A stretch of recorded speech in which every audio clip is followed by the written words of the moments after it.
Single national curriculum SNC ਇਹਦਾ ਬੜਾ ਰੌਲਾ ਹੈ ਅੱਜ ਕੱਲ੍ਹ ਔਰ ਦੋ ਪੋਜੀਸ਼ਨਸ ਬਣ ਚੁੱਕੀਆਂ ਨੇ। ਕੁਛ ਲੋਕ ਕਹਿੰਦੇ ਨੇ ਕਿ ਜੀ ਇਹ ਹੋਣਾ ਚਾਹੀਦਾ ਹੈ, ਕੁਛ ਲੋਕ ਕਹਿੰਦੇ ਨੇ ਕਿ ਨਹੀਂ ਹੋਣਾ ਚਾਹੀਦਾ। ਲੇਕਿਨ ਮੋਸਟਲੀ ਮੈਂ ਇਹ ਨੋਟਿਸ ਕੀਤਾ ਹੈ ਕਿ ਸੋਸ਼ਲ ਮੀਡੀਆ ਦੇ ਉੱਤੇ ਔਰ ਮੀਡੀਆ ਦੇ ਉੱਤੇ ਵੀ ਈਵਨ ਬਹੁਤ ਸਾਰੇ ਬੇਸਿਕ ਜਿਹੜੇ ਕਨਸੈਪਟਸ ਨੇ ਯਕਸਾਂ ਕੌਮੀ ਨਿਸਾਬ ਦੇ ਹਵਾਲੇ ਨਾਲ ਉਹ ਹੀ ਕਲੀਅਰ ਨਹੀਂ। ਤੇ ਪਹਿਲੇ ਤੇ ਬਿਲਕੁਲ ਸਾਨੂੰ ਇਹ ਡਿਸਕਸ ਕਰਨਾ ਚਾਹੀਦਾ ਹੈ ਕਿ ਇਹ ਹੈ ਕੀ ਚੀਜ਼। ਕੀ ਕਹੋਗੇ ਤੁਸੀਂ? ਪਹਿਲੇ ਜਿਹੜੀ ਤੁਸੀਂ ਗੱਲ ਕਿ ਇਹ ਹੋਣਾ ਚਾਹੀਦਾ ਇਹ ਹੋ ਕੇ ਰਹੇਗਾ, ਕਿਉਂਕਿ ਸਰਕਾਰ ਨੇ ਫੈਸਲਾ ਕਰ ਲਿਆ ਹੋਇਆ ਯੂਨੀਲੈਟਰਲੀ, ਬਗੈਰ ਕਿਸੇ ਕੰਸਲਟੇਸ਼ਨ ਦੇ ਔਰ ਬਗੈਰ ਐਕਚੁਅਲੀ ਜਾ ਕੇ ਜਿਹੜੀ ਗਰਾਊਂਡ ਰਿਐਲਿਟੀ ਹੈ ਉਹਨੂੰ ਐਗਜ਼ਾਮਿਨ ਕਰਨ ਦੇ। ਉਹਨਾਂ ਨੇ ਫੈਸਲਾ ਕਰ ਲਿਆ ਕਿ ਇਹ ਜੀ ਅਸੀਂ ਲਿਆ ਰਹੇ ਹਾਂ। ਜਿੱਥੋਂ ਤੱਕ ਇਹਦੇ 'ਤੇ ਜਿਹੜੇ ਫਰਕ ਰਾਏ ਨੇ ਉਹ ਆਪਣੀ ਜਗ੍ਹਾ ਹਰ ਇੱਕ ਦਾ ਰਾਈਟ ਹੈ ਕਿ ਆਪਣੀ ਰਾਏ ਰੱਖੇ, ਪਰ ਇਹ ਹੋ ਨਹੀਂ ਸਕਣਾ। ਲੈ ਆਉਣਗੇ, ਇੰਪਲੀਮੈਂਟ ਨਹੀਂ ਕਰ ਸਕਣਗੇ।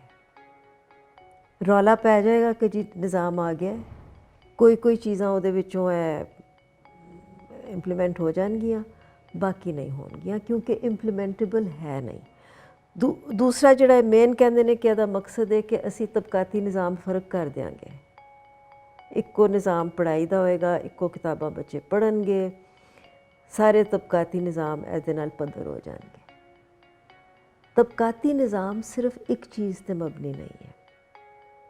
ਠੀਕ ਹੈ, ਜੇ ਪੜ੍ਹਾਈ ਦਾ ਮਿਆਰ ਉੱਚਾ ਹੋ ਜਾਏ, ਹਰ ਬੱਚੇ ਨੂੰ ਉਸ ਕਿਸਮ ਦੀ ਤਾਲੀਮ ਮਿਲੇ ਜਿਸ ਤੋਂ ਉਹਦੀ ਜ਼ਹਿਨੀ ਗਰੋਥ ਵੀ ਵਧੇ, ਉਹਨੂੰ ਸੋਚਣ ਦੀ ਸਲਾਹੀਅਤ ਹੋਏ, ਉਹਨੂੰ ਰਸਾਈ ਹੋਏ ਕਿਤਾਬਾਂ ਦੀ, ਪੜ੍ਹਨ ਦੀ, ਲਿਖਣ ਦੀ, ਅਤੇ ਜ਼ਾਹਿਰ ਹੈ ਉਹਦਾ ਫਿਰ ਮਿਆਰ ਵਧੇਗਾ, ਉਹਦੇ ਨੌਕਰੀ ਕਰਨ ਦੀ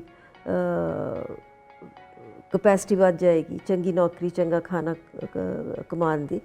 ਪਰ ਤਬਕਾਤੀ ਨਿਜ਼ਾਮ ਨਹੀਂ ਖਤਮ ਹੋਏਗਾ, ਕਿਉਂਕਿ ਜਿਹੜੇ ਰਿਸੋਰਸਿਸ ਪ੍ਰਾਈਵੇਟ ਸੈਕਟਰ ਸਕੂਲ ਦੇ ਨੇ ਉਹਨਾਂ ਦੇ ਫਿਰ ਵੀ ਬਿਹਤਰ ਰਹਿਣਗੇ।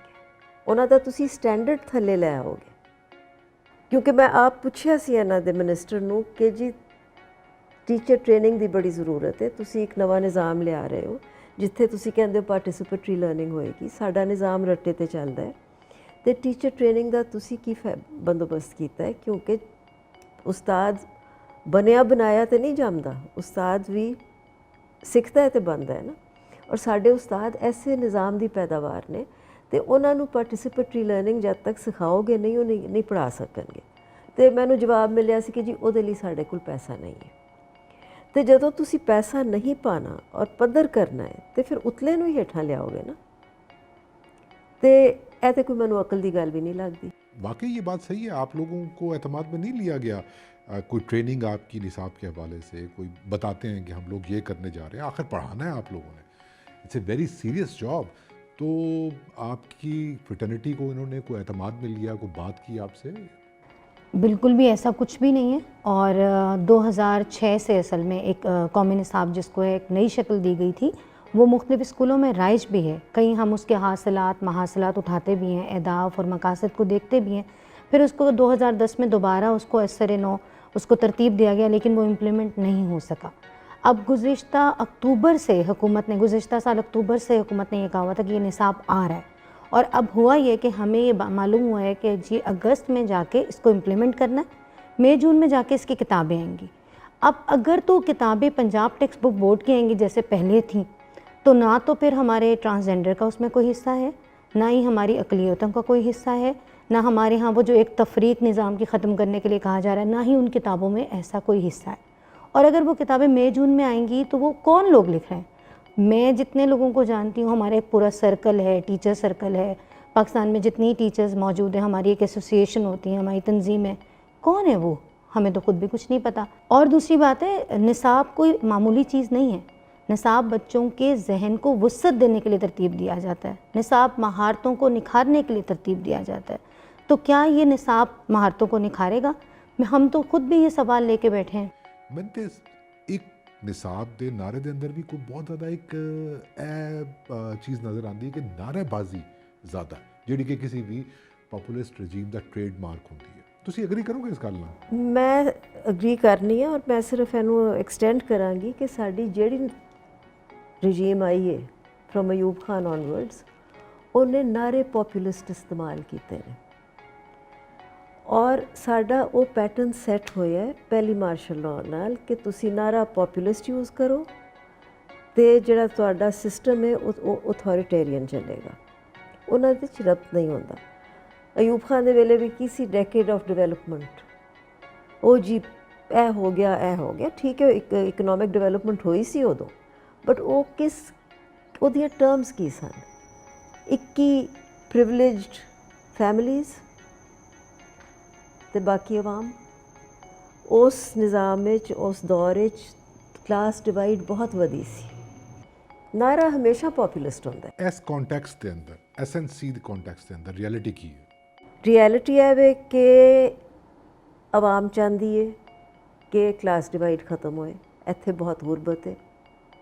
ਅਕਸਰ ਆਵਾਮ ਇਹੀ ਚਾਹੁੰਦੀ ਹੈ ਕਿ ਇਹ ਤਬਕਾਤੀ ਫਰਕ ਮੁੱਕਣ। ਇੱਕ ਇਹ ख्वाब ਹੈ ਕਿ ਸਭ ਇੱਕ ਲੈਵਲ ਤੇ ਆ ਜਾਣ, ਪਰ ਜੇ ਤੁਸੀਂ ਸਾਡੀ ਰਿਐਲਿਟੀ ਦੇਖੋ ਤੇ ਇਟ ਇਜ਼ ਨਾ ਸਿਰਫ ਹਾਇਰਾਰਕੀਕਲ ਹੈ, ਜਿਹੜੀ ਐਲੀਟ ਹੈ, ਦੇयर ਇਜ਼ ਐਲੀਟ ਕੈਪਚਰ ਹੇਅਰ। ਉਹ ਐਲੀਟ ਆਪਣੇ ਪ੍ਰਿਵਿਲੇजेस ਛੱਡਣ ਨੂੰ ਬਿਲਕੁਲ ਨਹੀਂ ਤਿਆਰ। ਹੁਣ ਇਹ ਜਿਹੜਾ ਲੇਟੈਸਟ ਹੀ ਆਇਆ ਕਿ ਵਾਲਟਨ 에ਅਰਪੋਰਟ ਹਟਾ ਕੇ ਤੇ ਉੱਥੇ 5 ਫੁੱਟ 100 ਫੀਟ ਟਾਲ ਬਿਜ਼ਨਸ ਸੈਂਟਰ ਬਣੇਗਾ ਔਰ ਨਰਸਰੀਆਂ ਵੀ ਉੱਡ ਜਾਣਗੀਆਂ, ਤੇ ਸਾਹ ਕਿਹਦਾ ਰੁਕੇਗਾ? ਦਰਖਤ ਜਾਣਗੇ ਤੇ ਉਹ ਤਾਂ ਫਿਰ ਸਾਰਿਆਂ ਦਾ ਹੀ ਰੁਕੇਗਾ, ਐਲੀਟ ਦਾ ਵੀ ਰੁਕੇਗਾ, ਪਰ ਉਹ ਆਪਣੇ 에ਅਰ ਕੰਡੀਸ਼ਨ ਕਮਰੇ 'ਚ ਬੈਠ ਜਾਣਗੇ। ਜਿਹੜਾ ਬਾਹਰ ਆਵਾਮ ਹੈ ਉਹਨੂੰ ਹੀ ਰੈਸਪੀਰੇਟਰੀ ਬਿਮਾਰੀ ਹੋਏਗੀ ਨਾ, ਐਸਥਮਾ ਹੋਏਗਾ, ਖੰਘਾਂ ਹੋਣਗੀਆਂ, ਤੇ ਪਾਣੀ ਦਾ ਵਾਟਰ ਟੇਬਲ ਥੱਲੇ ਜਾਏਗਾ, ਤੇ ਉਹੀ ਨੇ ਜਿਹੜੇ ਫਿਰ ਪਾਣੀ ਨਹੀਂ ਲੱਭਦਾ। ਐਲੀਟ ਨੂੰ ਤਾਂ ਫਰਕ ਨਹੀਂ ਪੈਂਦਾ, ਉਹਨਾਂ ਦੇ ਵਿੱਚ ਜੇਬਾਂ 'ਚ ਤੇ ਪੈਸਾ ਜਾ ਰਿਹਾ ਹੈ। ਸੋ ਸਲੋਗਨ ਇਜ਼ ਇਗੈਲਿਟੇਰੀਅਨ। ਉਹਦੀ ਅਪੀਲ ਹੈ ਵੇ, ਉਸ ਅਪੀਲ ਨੂੰ ਇਹ ਕੈਸ਼ਨ ਕਰ ਰਹੇ ਨੇ। ਪਰ ਜਿਸ ਤਰ੍ਹਾਂ ਮੈਂ ਪਹਿਲੇ ਵੀ ਕਿਹਾ ਕਿ ਇਹ ਇੰਪਲੀਮੈਂਟੇਬਲ ਨਹੀਂ ਹੈ। ਮੇਰਾ ਮਤਲਬ ਇੱਕ ਤਾਂ ਹੈ ਵੇ ਕਿ ਤਾਲੀਮ ਨੂੰ ਤੁਸੀਂ ਜੇ ਇੱਕ ਲੈਵਲ ਤੇ ਵੀ ਲੈ ਆਓ ਔਰ ਉੱਚੇ ਮਿਆਰ ਤੇ ਵੀ ਲੈ ਆਓ, ਫਿਰ ਵੀ ਕਲਾਸ ਡਿਵਾਈਡ ਨਹੀਂ ਮੁੱਕੇਗੀ। You need to do other things for that. ਪੂਰੀ ਦੁਨੀਆ ਦੇ ਅੰਦਰ ਸ਼ਾਇਦ ਕਮ ਹੀ ਐਸੀ ਸੁਸਾਇਟੀਜ਼ ਹੋਣਗੀਆਂ ਜਿੱਥੇ ਇੰਨਾ ਜ਼ਿਆਦਾ ਪਲੂਰਲਿਜ਼ਮ ਹੋਏ। ਉਹਦੇ ਵਾਸਤੇ ਇੱਕ ਨਿਸਾਬ again it is not possible. ਔਰ ਅਸੀਂ ਸਿੱਖਦੇ ਵੀ ਨਹੀਂ ਹਾਂ। ਆਫਟਰ ਆਲ ਲੈਂਗੁਏਜ ਤੇ ਪ੍ਰੋਟੈਸਟ ਸ਼ੁਰੂ ਹੋਈ ਸੀ ਨਾ ਢਾਕੇ ਵਿੱਚ, ਇਮੀਡੀਏਟਲੀ ਆਫਟਰ ਪਾਕਿਸਤਾਨ, ਜਦੋਂ ਇੱਕ ਜ਼ਬਾਨ ਇੰਪੋਜ਼ ਕਰਨ ਦੀ ਕੋਸ਼ਿਸ਼ ਕੀਤੀ ਐਜ਼ ਅ ਨੈਸ਼ਨਲ ਲੈਂਗੁਏਜ। ਜਦੋਂ ਤੁਸੀਂ ਇੱਕ ਕੌਮ ਨੂੰ, ਇੱਕ ਲੋਕਾਂ ਨੂੰ ਡਿਨਾਈ ਕਰੋਗੇ ਉਹਨਾਂ ਦੀ ਸ਼ਨਾਖਤ ਜਿਹੜੀ ਕਿ ਸਾਡੀ ਆਪਣੀ ਮਾਦਰੀ ਜ਼ਬਾਨ ਨਾਲ ਜੁੜੀ ਹੁੰਦੀ ਹੈ, ਤੇ ਉਹ ਫਿਰ ਉਹਦਾ ਰਿਸਪੌਂਸ ਪੋਜ਼ਿਟਿਵ ਤੇ ਨਹੀਂ ਹੋਏਗਾ। ਜਦੋਂ ਅਸੀਂ ਗੱਲ ਕਰਨੇ ਆ ਕੌਮੀ ਨਿਸਾਬ ਦੀ, ਤੇ ਅਸੀਂ ਇਹ ਕਿਉਂ ਭੁੱਲ ਜਾਂਦੇ ਹਾਂ ਕਿ ਪਾਕਿਸਤਾਨ ਦੇ ਅੰਦਰ ਇੱਕ ਤੋਂ ਜ਼ਿਆਦਾ ਕੌਮਾਂ ਆਬਾਦ ਨੇ।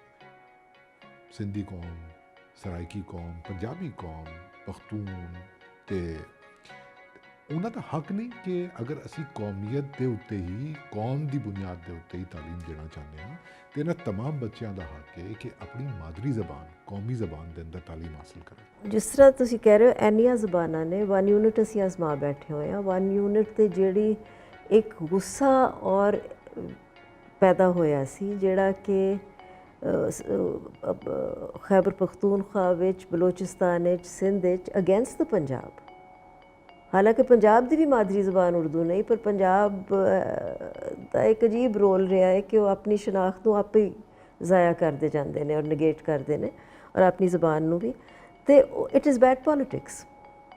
ਤੁਸੀਂ ਜ਼ਬਰਦਸਤੀ ਕਿਸੇ ਨੂੰ, ਮੇਰਾ ਮਤਲਬ ਜਿਹੜੀ ਚੀਜ਼ ਰਲ ਕੇ ਖੁਸ਼ੀ ਆਪਣਾ ਅਸੀਂ ਫ਼ਰਕ ਮੰਨਦੇ ਹੋਈਏ ਲੈ ਕੇ ਚੱਲੀਏ, ਤੇ ਉਹ ਤੇ ਧਾਰਾ ਦਰਿਆ ਦਾ ਬਹੁਤ ਰਿਚ ਹੋ ਜਾਏਗਾ। ਤੁਸੀਂ ਮੇਰਾ ਤਾਂ ਸਾਰੇ ਦਰਖਤਾਂ ਨੂੰ ਇੱਕੋ ਹਰਾ ਕਰ ਦਿਓ, ਫੁੱਲਾਂ ਨੂੰ ਵੀ ਹਰਾ ਕਰ ਦਿਓ, ਸੜਕਾਂ ਨੂੰ ਵੀ ਹਰਾ ਕਰ ਦਿਓ, ਤੇ ਬੜੀ ਬੋਰਿੰਗ ਜ਼ਿੰਦਗੀ ਹੋ ਜਾਏਗੀ। ਇਹ ਤੇ ਡਾਈਵਰਸਿਟੀ ਵਿੱਚ ਰੰਗੀਨੀ ਹੈ, and we should own it. ਉਹ ਅਸੀਂ ਪਤਾ ਨਹੀਂ ਖੌਫ ਕਿਉਂ ਖਾਂਦੇ ਆ ਡਾਈਵਰਸਿਟੀ ਤੋਂ। ਮੇਰਾ ਖਿਆਲ ਹੈ ਕੋਈ ਖੌਫ, ਡਾਈਵਰਸਿਟੀ ਨੂੰ ਅਸੀਂ ਜੋੜ ਲੈਂਦੇ ਹਾਂ ਡਿਫਰੈਂਸ ਆਫ ਓਪੀਨੀਅਨ ਨਾਲ। ਔਰ ਸਾਡੀ ਪੋਲੀਟੀਕਲ ਹਿਸਟਰੀ ਐਸੀ ਰਹੀ ਹੈ ਕਿ ਸਾਡੀ ਜਿਹੜੀ ਰੂਲਿੰਗ ਕਲਾਸਿਸ ਨੇ, ਔਰ ਇਹ ਸਾਡੇ ਮਾਸ਼ਰੇ ਵਿੱਚ ਵੀ ਹੈ ਵੇ, ਜੇ ਤੁਸੀਂ ਵੇਖੋ ਘਰਾਂ ਵਿੱਚ ਵੀ ਇਹ ਨਿਜ਼ਾਮ ਹੁੰਦਾ ਹੈ, ਵੱਡੇ ਅੱਗੇ ਨਹੀਂ ਬੋਲਣਾ, ਖਬਰਦਾਰ। ਉਹ ਚੀਜ਼ ਅਸੀਂ ਇੰਨੇ ਸਿਰ ਚਾੜੀ ਹੈ ਕਿ ਅਸੀਂ ਆਪਣੇ ਆਪ ਨੂੰ ਡਿਸਟਰੋਏ ਕਰ ਰਹੇ ਹਾਂ। ਉਸ ਤੋਂ ਬੱਚਿਆਂ ਨੂੰ ਤਾਂ ਅਸੀਂ ਕਰ ਰਹੇ ਹਾਂ, ਅਸੀਂ ਆਪਣੇ ਆਪ ਨੂੰ ਆਪਣੀ ਸ਼ਨਾਖਤ ਨੂੰ ਕਰ ਰਹੇ ਹਾਂ ਡਿਸਟਰੋਏ।